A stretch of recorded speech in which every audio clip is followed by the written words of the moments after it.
Welcome to a captivating new series on the Smart Life podcast, where we journey into the vibrant worlds of remarkable female founders. I'm your host, Jess Hadley, MD and founder of Beacon Agency, and I'm so excited to be your host through this wonderful series. We've been uncovering the raw and inspiring stories behind female entrepreneurs. We'll delve into the highs and lows, the moments of doubt and triumph that have shaped their path to success. Prepare to be truly inspired. I know I always am after speaking with our guests, and we'll share the wisdom and insights of these incredible women. Whether you're an inspiring entrepreneur or a seasoned business owner, you'll find valuable lessons and motivation in their stories. Today, we are thrilled to have Caroline Laurenson with us. Caroline is the superwoman behind TL Tech Smart Home Solution, a family business with a passion for enhancing the home environment with technology.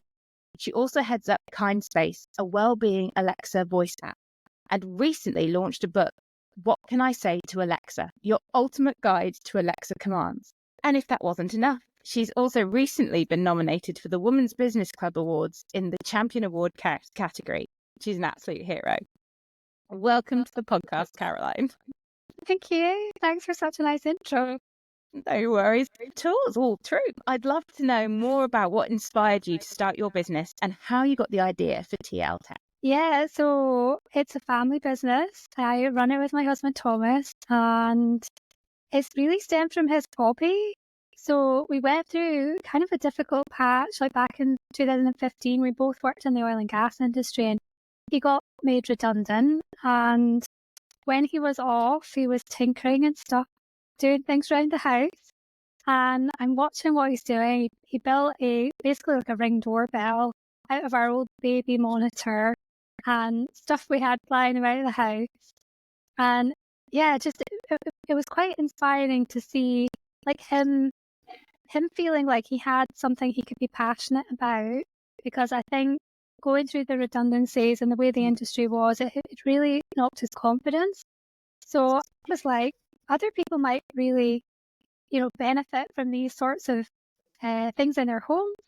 What if we explore that and see if there's something there? So that's how the business started. Originally, it was just Thomas, and then I kind of joined later to help more behind the scenes in terms of like marketing and putting some organization in place as well. He's like your classic engineer. He loves a problem. He just rises to any challenge. A lot of our customers, we don't have like standard packages and things. So it's very much getting to know their situation, getting to know what are the things that they're struggling with at home and how could we potentially help. And then he comes up with all these different ways of customizing the technologies, taking things from off-the-shelf manufacturers and then adapting it to work better for people. So yeah, he's very creative, and yeah, it's great working with him. Oh, it was fantastic. And I'm really inspired by the fact that you sort of looked at sort of a situation of adversity and sort of saw that there was something that you could use from that would really help others. I mean, had you, thinking back to where your career is, and obviously the amount of sort of qualifications and work you must have done to get into it, had you ever thought that you would end up in entrepreneurship and that you'd be running a business, or was it just sort of, yeah, how is it making the leap of it? No, so I have a degree in chemical engineering. So my work history has been working on offshore oil and gas platforms through the whole life cycle. So when I first graduated from university, it was looking at designing new infrastructure. And then I moved into an operations role. So I was kind of helping to run the day-to-day stuff. Sometimes getting to go in the helicopter to go visit the equipment and, do troubleshooting or commission new systems. So did a bit of that, and then moved into decommissioning, which is at the end of an asset's life. You need to dismantle everything and kind of clean it and make it safe. And it was, never on my plan. But it's interesting now how much of those skills are actually transferable. So in my before I left my full-time job to come and do this, I worked at a consultancy firm. So I ran the decommissioning department there, and as part of my work in the consultancy, I was managing a portfolio of projects, but I was also going and speaking to clients about the problems, the challenges they were facing and how we might be able to help, and telling them about the other projects we were working on and where we might be able to support them. So many things, in terms of project management, in terms of sales, in terms of like managing stakeholders. All those things have been really helpful when it's come to running our own business. It doesn't surprise me at all in terms of that transferable skill thing. I think it's so interesting that a lot of the time we take it for granted a little bit that we can transfer so much of our skills from other areas of our life, and that you don't, because there is no training manual nor starting a business, but actually you have got the skills from other areas in your life. I mean, for me, I've always found that yes, I've got a history in marketing and a career in marketing agencies, and I've got that element to that skill set, but a lot of the things that have really helped me with my business, I learned doing amateur dramatics and in the theatre and directing. And it was so much of that that ended up transferring into what I do. And like you're saying, you working in something chemical engineering, working with oil rigs and things like that is so transferable and that into your business. So I wanted to move on to talk about how you created your first voice app with Alexa, so Kind Space. What prompted you to make that addition to your business, and what challenges did you face in getting it created? Yeah, I'm going to sound like the worst business owner ever in that we did not plan any of this. So we started our smart home business. We actually, one of our biggest customers is a housing association, so we support all their tenants. And it was the start of the pandemic. The whole world closed down. We couldn't go to our customers' houses. The housing association put a hold on all of their scopes. So we're sitting at home, and I was like, well, we need to do something that's useful, and there must be ways that we could still help remotely. And that was when we initially started doing a weekly series. So we would go live on Facebook every week, teaching people how to use their smart speaker to stay in contact with their families. So using the communication features and the video calling features. And then that expanded into a whole series of lots of different things that Alexa can do. And as we went through that, I was like, oh, because I myself hadn't realized all the things that it's capable of. And then was like, well, you can make your own software on the platform. So when we explored that space, it was really exciting and really interesting. And, we were looking at, again, what would be most useful to our customers, and thinking about what everyone was going through, in terms of the isolation and the loneliness and the challenges that we were facing. So that's where Kind Space came from. So it's like a check-in service. It checks in with you every day. It looks at different aspects of your well-being. It gives you tips and advice and signposting. And then there's other nice things in there like breathing exercises, journaling, bedtime stories, which are so beautiful. So yeah, it kind of grew from there, but it was completely by accident. And if it wasn't for the pandemic, I'm not sure we would have gone on that path. Yeah, I mean that's fascinating in the sense that sometimes a challenge can turn into your biggest opportunity and a whole different arm of your business. In terms of actually getting that software made, was it challenging to do from a sort of building perspective? Were you doing that in-house, or how did you do that, sort of development element of the project? So we did initially get a student from our local university to come on board to help us. So she helped with some of the initial, what would you call it, like discovery work, where we were really trying to understand what we would build and how it would work. And we did a lot of prototyping and like little demos where we would get feedback from people. But after she left, essentially Thomas picked everything up and he does all of the coding now. So he's an electronic and electrical engineer by background. He did a bit of coding when he was at university.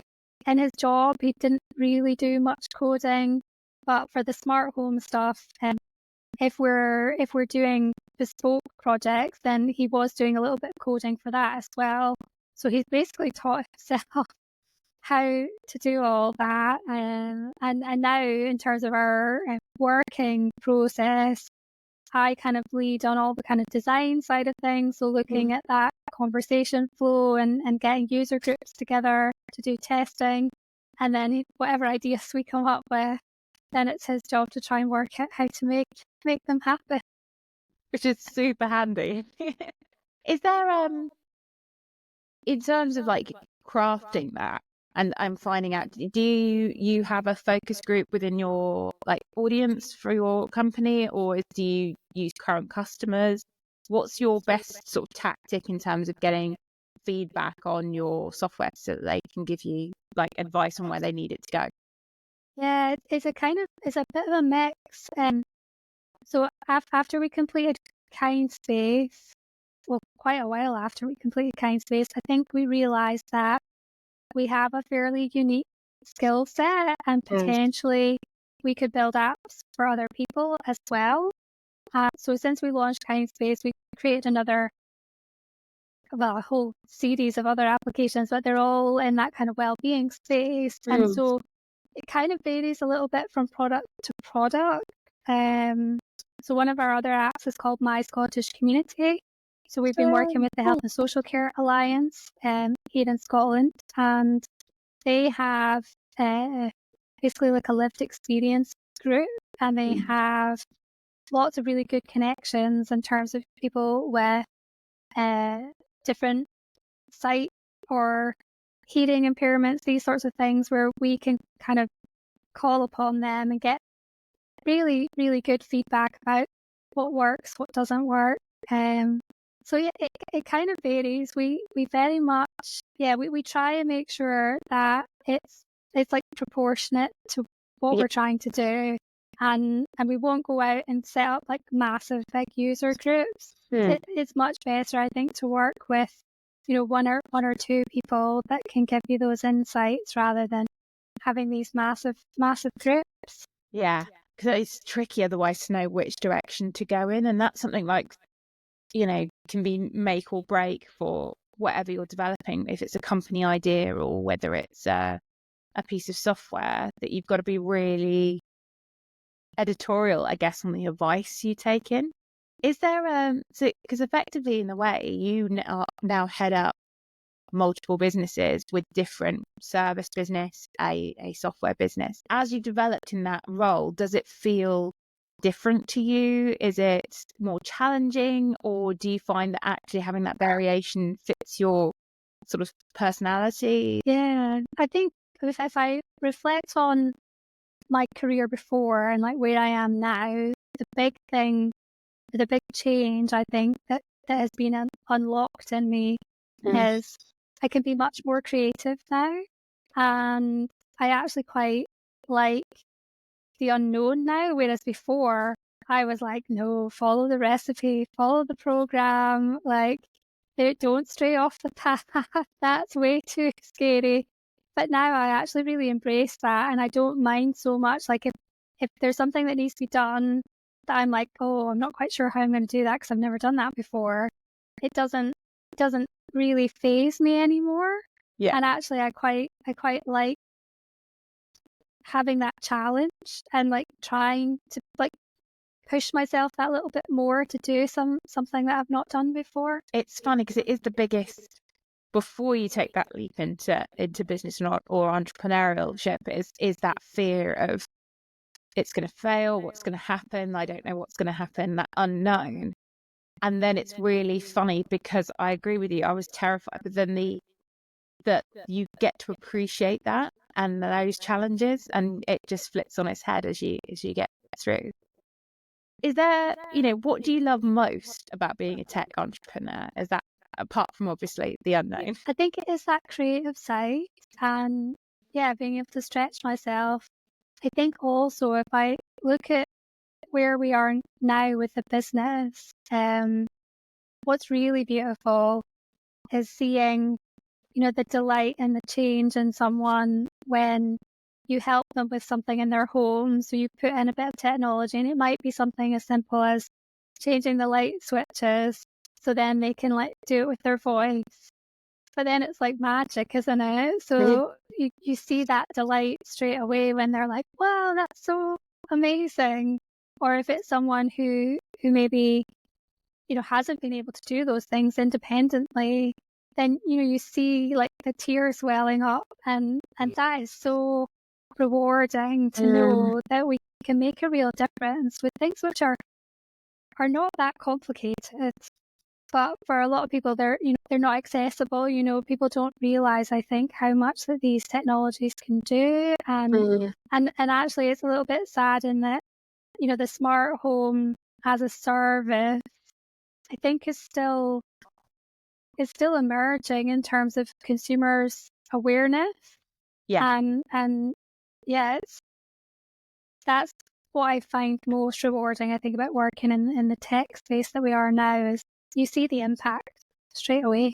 Absolutely. I mean, particularly our industry. I mean, it's the reason why we focus on a lot of smart home brands and that communication, because the power to make such big changes, and in terms of independent living, keeping the elderly in their home, for longer, supporting people in a way that doesn't differentiate them from other people, because we all use the same devices in our home, to sustainability and net zero. And you absolutely hit the nail on the head there, where you said, it's still that consumers and people don't understand, and it hasn't been communicated to them effectively enough that that's possible and what they can do to. And like you say, yeah, smart home as a service, it still hasn't quite hit that mainstream as it probably should. My next question, which is, we talk a lot about the challenges around being a mum and a business owner at the same time. However, I firmly believe there's also a lot of benefits and insights being a parent can provide you when you're a business owner. What would you say is the biggest benefit of running a family business? That's a great question, because I think as mums especially, we juggle a lot of things, don't we? And I think so I have 2 children. So I have a son who's 16 and a daughter who's 11. And then if I reflect on what it was like for us as a family before, when I had my full-time job, I was way more stressed, running about, trying to do all the things, and always kind of felt a little bit sad that, they were always at breakfast club and after school club, and we weren't probably spending as much quality time together as I would have liked, because I was prioritizing my career. And I think for a lot of entrepreneurs, they will feel that struggle as well, that balance of how do I balance everything. And for me, actually, because I'm so acutely aware of how I felt before, I find that entrepreneurship gives me much more flexibility to be able to do things at home. I also think it's really beautiful that the children are able to see us doing something we're passionate about and making a difference. And I can see it already, in the things that my daughter is doing at home and things. And when I speak to my kids' teachers, I think they're always a bit like, oh yeah, you're the weird family, or they don't have normal jobs, because sometimes my daughter, she's quite creative, and I can definitely imagine her coming into the business at some point, maybe being like my marketing advisor. When it comes to all things social media, she's quite clued up on doing all the transition videos, that kind of thing. Amazing little So, like I think, yes, being a mum and a business owner can be quite a juggle, but I love that, the kids see a different path. They see that it is absolutely okay to get to a point in your life where you turn your whole career on its head, and that's okay. And for you to be doing something that you don't actually know how to do it, and you're just figuring it out, I think that's really good for them to see that. It is so good for them to see that. I mean, there's such valuable amazing life lessons that, and I agree with it, you can pass on and that they can see, because a lot of the time when you run your own business, you're a bit more around, even if you're working. That's such a wonderful part of what you do. And it's interesting what you say, actually, because of how you felt before, you've taken into your entrepreneurship the thing that's really important to you, which is having that flexibility with your family. And it's really important to acknowledge that, because a lot of the stuff you see online about being an entrepreneur or a business owner is this kind of hard, you have to really work 24/7, kind of, it's your be all and end all is kind of the big image. And it can give you such a sense of, oh, that's not for me because I can't with a family. But actually, sometimes it means you can craft the life that you want and do both those things. And that's a really wonderful thing to be able to see, that entrepreneurship and business can mean different things to different people. Yeah, absolutely. And it definitely gave me more flexibility. I would add that I'm still not 100% all in on this entrepreneurship stuff. I still do a little bit of consultancy work. And I think that is the thing as well, and that you need some stability, when it comes to your finances. So don't look at what I have done with this kind of like I'm not trying to make it look like it's this amazing thing, because you obviously still have to pay the bills.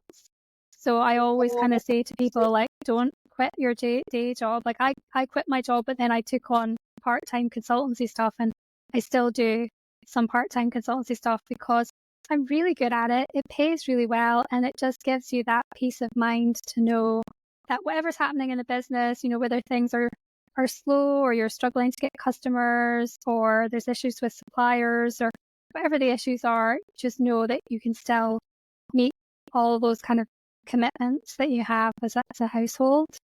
So yes, some good advice. No, that's really good advice, because it's one thing we don't like to talk about so much is the money aspect of any kind of entrepreneurship or business, or the different pathways you can take. And it's important, like you say, to make it work for you in terms of making sure you've got that steady income.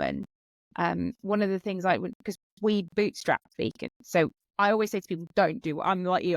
Don't do what we did, because it was nutty in the sense that me and my business partner at the time, we put £80 in each. We had no clients. We had nothing. And I left my job to do some consultancy 3 days a week. That opened up a bit of time for us to set up the business, create it, get clients on board. And so it's a lot of challenges, but as part of that, because I knew I wanted it to be so safe and smooth and risk-free for anybody we brought on board, I always made sure that we built up 6 months of overheads, basically, every time we hired or added to the operation cost of the business as we grew. And we did that. We were very disciplined. I think, like I was saying before about transferable skills, what I found really interesting is all the things I have learned doing all this entrepreneurship stuff, in terms of even like communicating and being succinct with your words. And I can see that now reversing, and like things that I'm doing now consultancy wise, I'm like, well, I know how to do that better now, because I think I've gotten better at communicating. But yeah, it's just, I feel like there's always a kind of symbiosis with what, the things that you're doing and how you grow as a person. Absolutely. And it gives you unique perspectives when you do it, because you understand people better. For us, I really understand a lot of the clients we work with who are startups, and I've been on the other end. I understand the fear that, getting sales and how we make sure they get a return on investment with marketing spend. So I can genuinely say, look, I know, I understand how you're feeling, but this is gonna, make a difference. Yeah. Where do you see your business going in the next few years? And could we see another book coming from you? Oh yeah, my writing. I could tell you a bit about the book. That was another thing that happened by accident. How did that happen? Did you sort of was it part, you mentioned earlier that you didn't even realize how much you could do? No, and it's actually silly. So obviously the pandemic was ages ago. At the time of the pandemic, we created this knowledge base on our website. We made all this information freely accessible. It's still there actually on our website. And I don't know why it's taken me to this year to realize that having something like that in digital form is not actually very easy for people. And the book came about because on our Kindspace application, we have this journaling feature, and we did some research last year looking at trying to quantify what the benefits were of using Kindspace. And from the research participants, the big piece of feedback that came was the journaling potentially was the most beneficial feature. And so I was like, okay, we could probably do more with that. And I'd always had this vision for having a hybrid experience where you have Alexa giving you the audio, but then you can still have a tactile writing experience. So I was like, well, a book would be so beautiful to go with that. So I started on this journey of creating this journal, and then I don't know how, this little flash of lightning or whatever, and I was like, oh, now that I've learned how to, create this book, I could make this Alexa book. I could take all of the stuff that we have learned over the last 4 years, and yeah, it just came to me so suddenly that it actually overtook everything else that I was doing at that point in time, and I just like completely got into flow and got the whole thing done really quickly. Yeah, but it essentially is a reference guide. So it's kind of categorized in different topics. It's like alphabetical order when you go inside, and it's everything you can say to Alexa in a handy little book that you sit next to your smart speaker. Oh, when I saw it, I was so pleased because there's this kind of gulf of Alexa can do so much, and in conjunction with other devices, it can do, lots of things. But there's nobody out there providing that information across everything or across what you can do. It's so brilliant. And so, do you think you might do a follow-up or something along those lines as well? Did you quite enjoy the book writing process? The thing that I guess we're doing with the book now is like promoting it. So I've got a few speaking things coming up. They're opening a new tech hub up north of where we are in Scotland. So they invited us along to that. And then I'm also speaking at the Aberdeen Science Festival and doing a family show. So I'll be entertaining everyone with my smart speaker knowledge. So yeah, kind of like promoting the book now, and then the journal will come. I've got the cover and things now done for the journal. So I think after we're through with some of this book promotion, then I'll get on to launching the journal as well. That is amazing. So yeah, it's phenomenal and that sense of discovery is so great because it's such a brilliant way to grow your business and have that diversification of income streams, because you're solving problems that are coming up from your experiences rather than sort of sitting there and going, oh, where do I want to go? All right.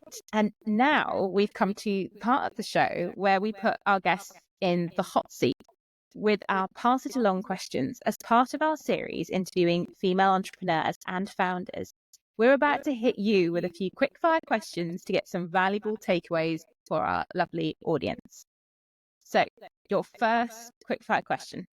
If you have to give fellow founders one piece of advice, what would it be? So one of the most powerful things that you can do, but it's also one of the hardest, being like the face of your business and building a personal brand around that, and really opening up and sharing what's happening in your business. And that is so difficult, but also so transformational. Like I know for me and our business, and even just doing little videos on LinkedIn where I talk about different entrepreneurial things that I'm working on, it just builds such a special connection. And I have some really genuinely beautiful people that I've met, like you, Jeff. And it's hard to do because you question it. So my top tip is just push record and post it. Like, don't edit it. Don't overthink it, because as soon as you start to think, you'll be like, oh, like there was a bit of my hair that was like doing something funny, or I made a funny noise with my mouth, or whatever it is. Just don't overthink it. Just do the little video and post it, because the rewards or the the potential network and the way it builds connection is so amazing. Like, I genuinely wouldn't have believed it if I didn't do it in my own business. Absolutely. That's a great bit of advice. 2, if you could recommend one book, podcast, or online course, what would you choose? I was having to think about this beforehand because I do like to listen to audio books and mainly business, kind of personal development type ones. But I would say the one that's actually had the biggest impact on my mindset and the way I approach things, it's called Playing Big. It's by a lady called Tara Mohr. And the whole thing within the book is around practical advice around how you kind of face your fears, how you kind of overcome some of the, I guess, like social conditioning around people pleasing and being the good girl and, always, having, a lot of women, they grew up like at school to be as academically, gifted as possible. You kind of put all that effort into school thinking, oh, if I get good grades, then I can go to university. And then you get into the workplace. The real world doesn't work like that.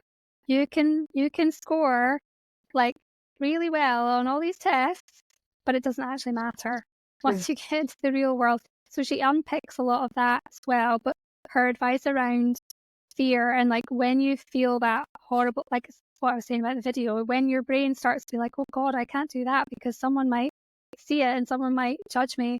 Like, no, like that is the point where you should lean into that and just do it anyway. Take that big leap and just do it anyway.